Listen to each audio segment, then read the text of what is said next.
Plastic ட்ரம்மிற்குள்ளிருந்து கேட்ட வினோதமான சத்தம்.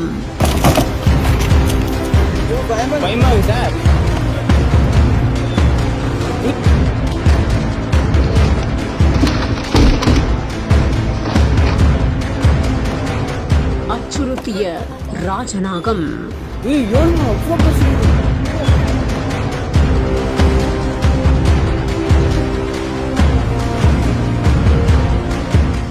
மாவட்டம் பக்கத்துல சக்தி நகர் அப்படிங்கிற இந்த பகுதியில குருமகன் இளங்கோ அப்படிங்கிறவரு புது வீட்டை கட்டிக்கிட்டு இருந்திருக்காரு. இந்த வீட்டுல இருந்து பிளாஸ்டிக் ட்ரம் திறந்து பார்த்திருக்காரு. அப்போ உள்ள ஒரு நாக பாம்பு அணுகி இருந்திருக்கு. இதை பார்த்து அந்த வீட்டோட உரிமையாளர் அதிர்ச்சியில உறைந்து போய் தீயணைப்பு துறையினருக்கு தகவல் கொடுக்கவே அவங்களும் விரைந்து அங்க வந்திருக்காங்க. சம்பவ இடத்திற்கு விரைந்து வந்தவங்க பிளாஸ்டிக் ட்ரம்ல பதுங்கி இருந்த 6 அடி நீளம் இருக்கிற நாகப்பாம்பை ரொம்ப லாவகமா ட்ரம் முதல்ல வெளியில கொண்டு வந்து அதுக்கப்புறமா அது உள்ள எங்க இருக்குன்னு பார்த்து பொறுமையா ஹேண்டில் பண்ணிருக்காங்க. அதுக்கப்புறமா ட்ரம் உருட்டி பார்க்கும்போது சடார்னு வெளியே அந்த நாகப்பாம்பு வந்த உடனே அங்கிருந்து பலருமே ஆச்சரியப்பட்டு போயிருக்காங்க. மேலும் இந்த நாகப்பாம்பானது காப்பு காட்டுக்குள்ள பத்திரமா விடப்பட்டது தெரிய வந்திருக்கு.